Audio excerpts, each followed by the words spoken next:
hablar mucho o hablar sigue siendo esperar mucho,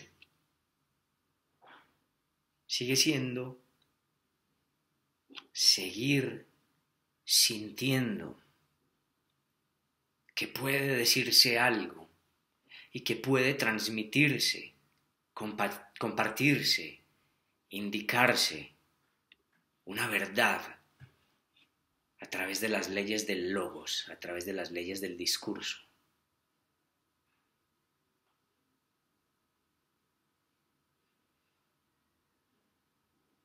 Quien aún tiene algo que decir está aferrado a la vida. La afasia,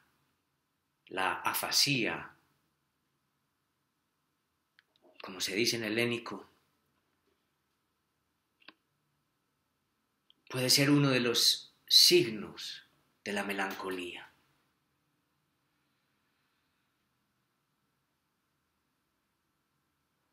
Puesto que quien no tiene ya nada que decir, puesto que quien siente que ya no hay nada que esperar, simplemente se silencia.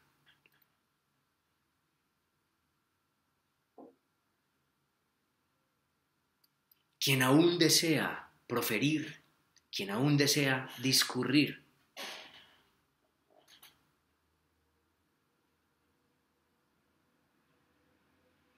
siente que la vida es un bien y que el discurso, el logos, con su fluir, con sus leyes, con su cauce, son posibilidad de moción, son posibilidad de movimiento, son posibilidad de fluencia, de declaración, de compartición.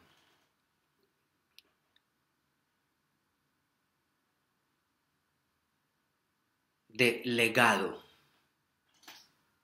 de importancia, de participación en la historia.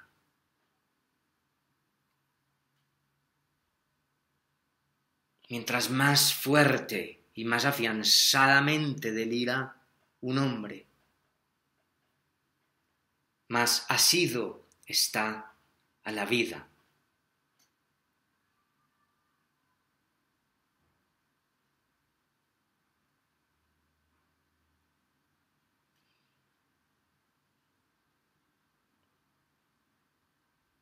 Pero no todo callar es pérdida de esperanza. Y habría que preguntarse si necesariamente todo decir lo es.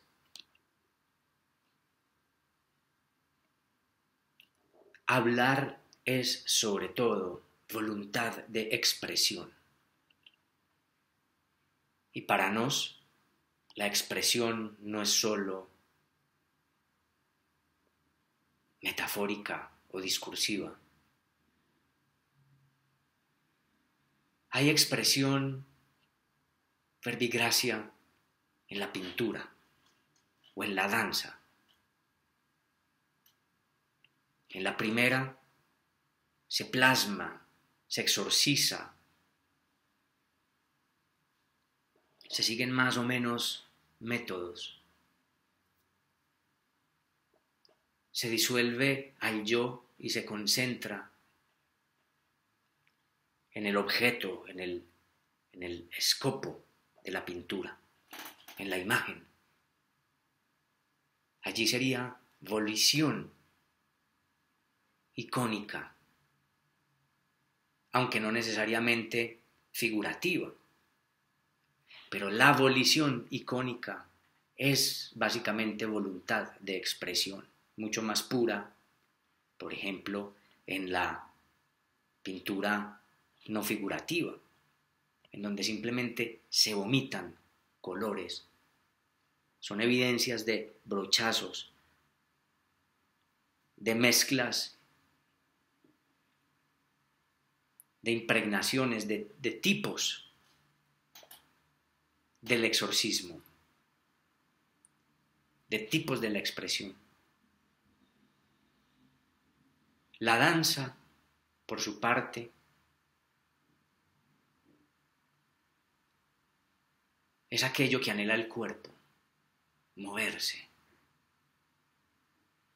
sin más objeto que el de estremecer los músculos, las fibras, sin caerse. Es la pura voluntad de la vida que empuja a vivir y que salta. Joropidá, y zoí joropidontas, ekpidontas.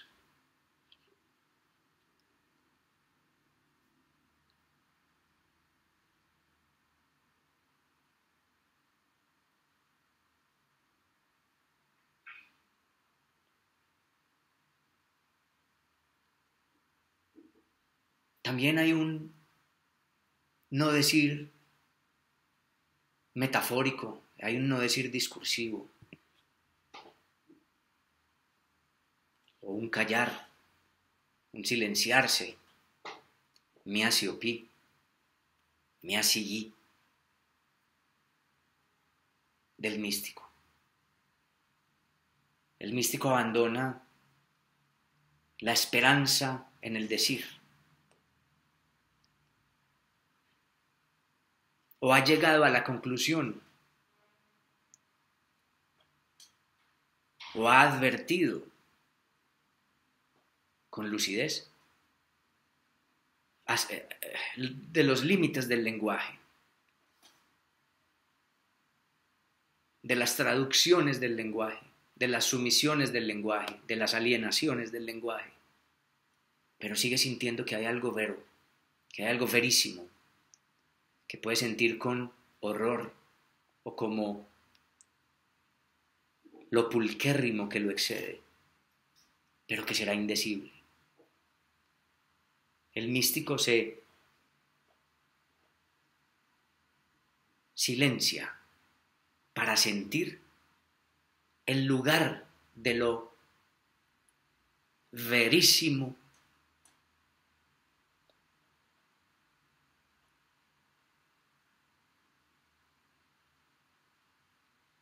de lo cual considera que no puede traducirse o pasarse o filtrarse por las leyes del discurso, del proforicos logos.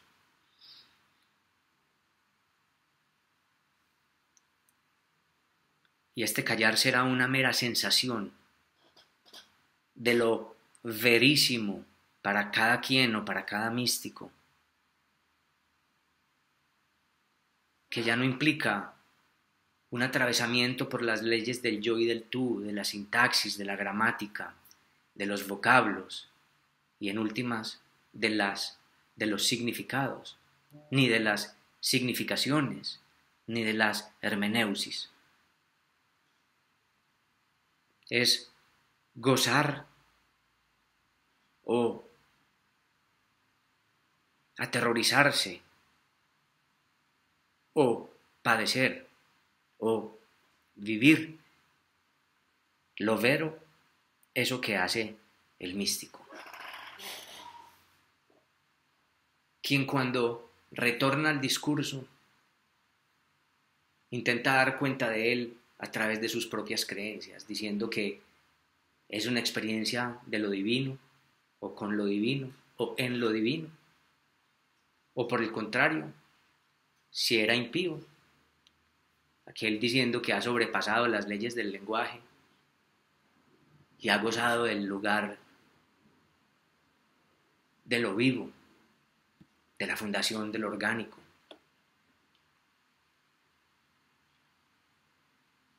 Ambos tienen un éxtasis que puede traducirse como el salir de las tasis del yo. Ekstasis, salir del estado del yo, para dejar de sentir al mundo como objeto y al yo como subyecto, como sujeto, al mundo como el observado y al yo como el observador. Hay un callar, pues, que es un anhelo, o no, un encuentro de padecimiento, de sensación.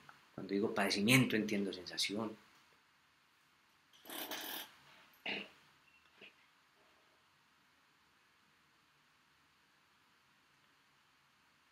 Del lugar por donde no pasa la palabra, instalado justamente por el lenguaje mismo. Muchos místicos han confundido la ausencia de palabra de los animales con el lugar de la habitación del místico, por analogía, puesto que yo místico allí no tuve palabra y gocé, y los animales no tienen palabra, ellos también deben andar gozando.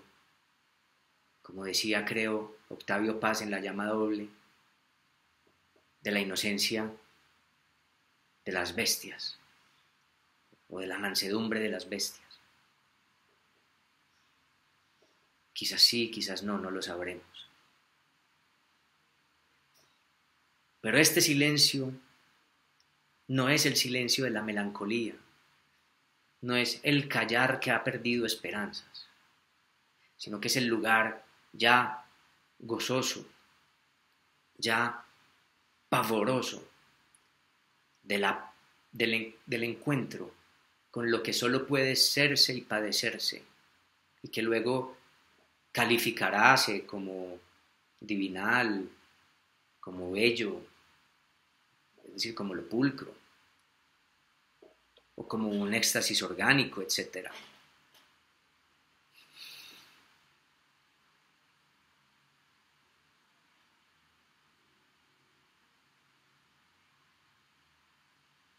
En último término, el místico, ya pío, ya impío, ya trascendente, ya intrascendente, sentirá este lugar como lo verdadero, como algo verdadero. La primera dimensión de la verdad es la estesis. Es lo sensible, to esciton.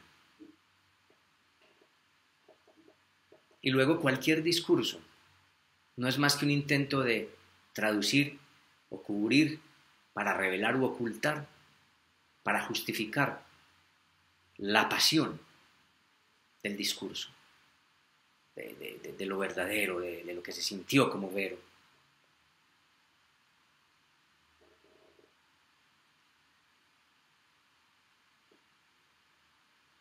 Todo discurrir se esperanza, todo decir se esperanza en la posibilidad de lograr dar cuenta de lo verdadero a través de las leyes de la gramática. Es una justificación de las pasiones, que son en suma la más pura forma de lo verdadero para lo humano, lo verísimo.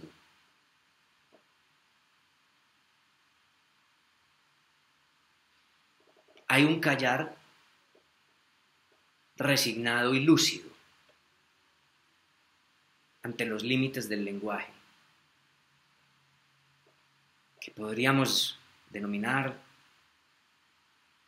retirada de la esperanza, de las posibilidades de la palabra, de decir lo verdadero, del mundo, de alcanzar algo verdadero, e incluso de toda posibilidad mística de dejar de decir. Esa es la afasia tis melancholías, la afasia, o el silencio de la melancolía, el cual silencio, la cual afasia, esconden también una lucidez, una percatación. Mientras que el callar del místico,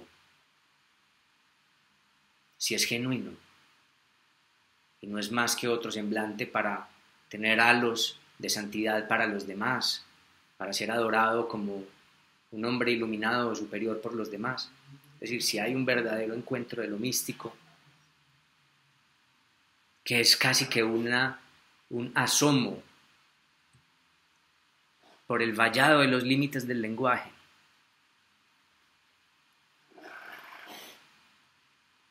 Es un sobrepaso a los cortes del lenguaje, temporal. Si ese callar es genuino, si ese callar del místico, ya pío, ya impío, es genuino, hay pues un padecimiento de lo místico que no implica un deshacimiento del mundo, que no implica un soltar al mundo, como si es el caso de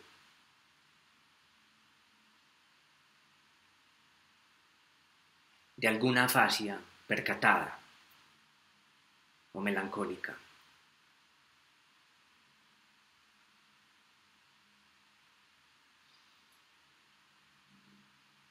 O quizás haya habido algún silente melancólico que incluso haya dudado de la posibilidad de vivir lo vero de lo místico y haya concluido, pero toda conclusión es discursiva, toda conclusión es egoica, cogitativa, aunque puede estar pasado por asuntos patéticos, es decir, pasionales, pasibles, de que ni siquiera lo vero del místico es algo vero, digno de ser vivido, o desiderable, ni útil.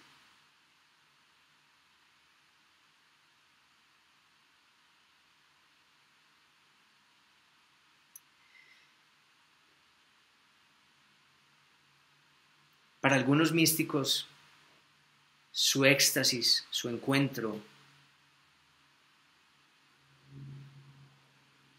puede ser un asidero en la vida, puede justificarse para querer vivir, sea porque quiere transmitirse lo intransferible a los demás, como Sócrates, cuando quiso compartir la posibilidad de la iluminación filosófica, casi que esa participación con lo divinal, esa simmetología, como los místicos de los misterios paganos, femeniles, órficos, dionisíacos, demetrios, etc., que lograban una apocatástasis, una comunión, una quinonía. Y al igual que los místicos cristianos, consideraban que era una énosis, una unión, un vaciamiento, una ekenosis del yo para lograr un plíroma, es decir, una plenitud con Dios. Pero algunos podrían sentir que eso era, no sé, gaudable o posible de ser gozado. Pero otros podrían sentir que era pavoroso. Pero como fuere, podría ser un intento de asirse en la vida, de transmitir lo intransmisible, de compartirlo a través de los discursos y las metáforas de los discursos.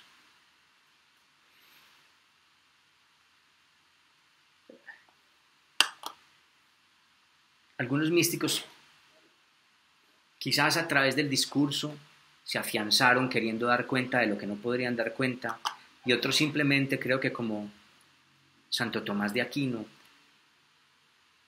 que se dice que después de los encuentros místicos renegó de todo lo que había dicho y se dedicó a llorar, a llorar.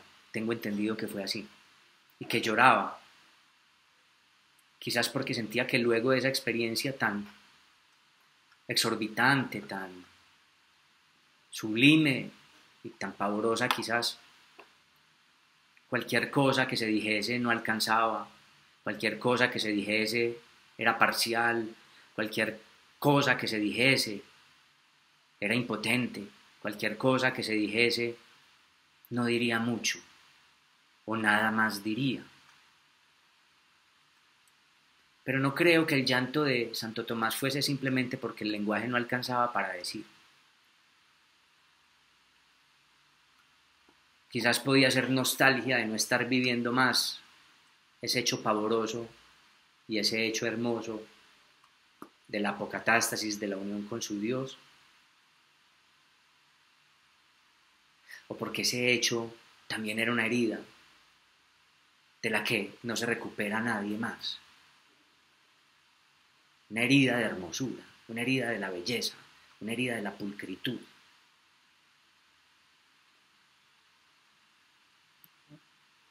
También pudo ser un llanto por la vanidad de toda institución humana, de todo decir humano, porque ante la experiencia todo cae. Ante la experiencia ya nada vale, o al menos nada vale la pena. Quizás es llorar también por el yo y sus vanidades. Oh, todo lo que hice, todo lo que dije, todo por lo que luché, era poco, era parvísimo, quizás era nada ante los ojos de esta experiencia. Los sabios llegan a callar de múltiples modos, los místicos llegan a callar de múltiples modos. Uno de esos modos es la resignación, la percatación de que ni el lenguaje, por mucho que se sienta así, dice algo de lo verdadero, y que si solo podemos alcanzar a algo que podemos llamar vero, es una sensación.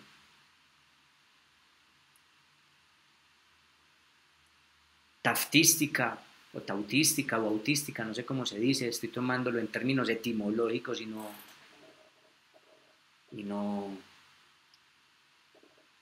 farmacéuticos ni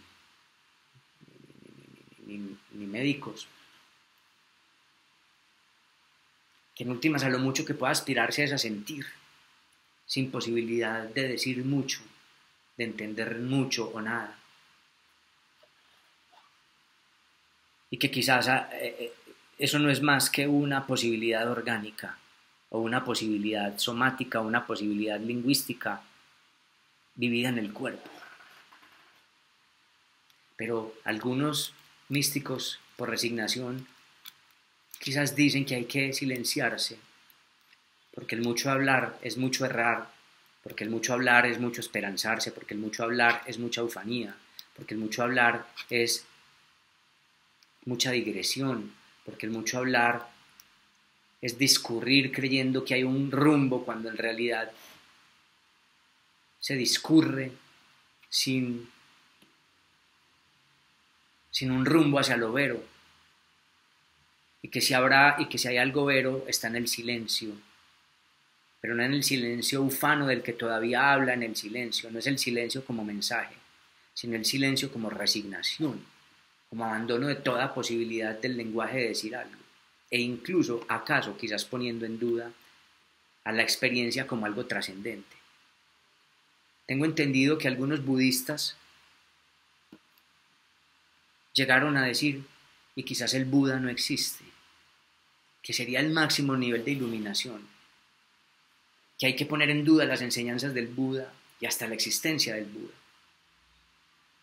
Nikos Kazantzakis, en su libro Arte ascética o Ascitiki o Ascesis Salvatores Dei, cualquiera de todos esos títulos creo que ha tenido, el título griego es Ascitiki Salvatores Dei, Arte ascética, los salvadores de Dios, culmina diciendo, y quizás el uno tampoco existe, aludiendo quizás al budismo y a la teoría de Plotino, neoplatónica, de la apocatástasis meto-en, con el uno.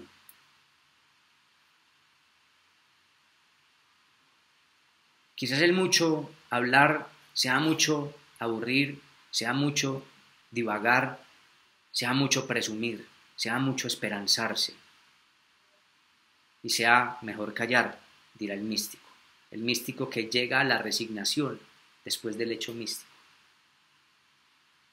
Pero, insisto, no como mensaje para el otro, no para hacerse superior, no como para decir he superado unos límites que tú, o inferior, aún no has superado. El místico genuino es aquel que sobrepasa los límites del lenguaje e incluso sobrepasa los límites de su experiencia, dudando de si ella no es más que una experiencia posible para quien atraviesa el lenguaje y no una superioridad moral ni espiritual sobre nadie más. No lo sé. Cuando se habla de los límites del lenguaje, como diría Wittgenstein, cuando se habla de lo místico, como aquello que se muestra, y en últimas como aquello que se siente, incluso más, que se muestra sintiéndose, o que se siente mientras se muestra, o conforme se muestra, habrá que callar. Quizás, como habrá dicho Santo Tomás, todo decir, todo nuestro gran aparataje, todo nuestro gran decir es inanidad, es futilidad. Sin embargo, creo yo, San Agustín seguía creyendo en ese Dios. ¿Lloraba de alegría y de gozo? ¿O lloraba de pena por la futilidad de las posibilidades humanas ante ese gozo? No lo sé. No podremos saberlo porque la experiencia mística y sus manifestaciones, en este caso el llanto de San Agustín, en otro caso la sonrisa del Buda, en otro caso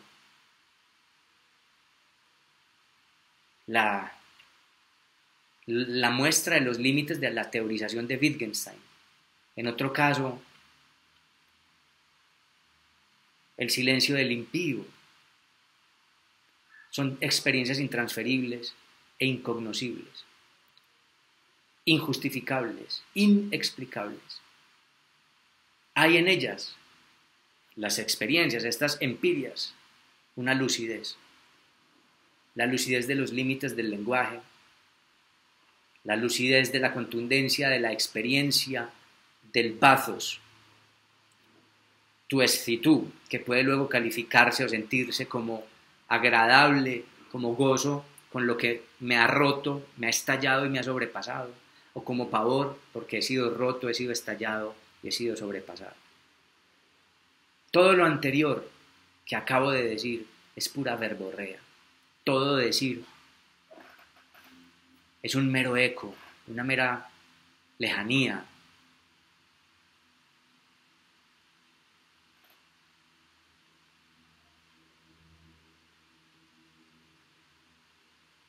La pregunta es, ¿hay que asirse a la esperanza del decir o hay que soltar al decir?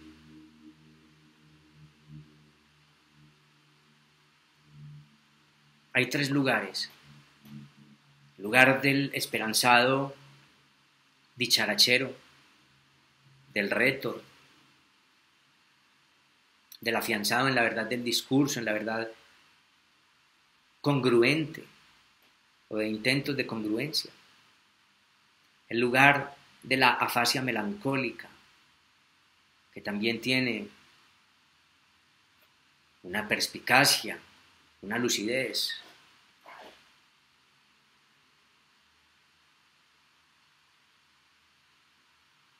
El lugar del silencio del místico, que quisiera decir, pero sabe que no puede.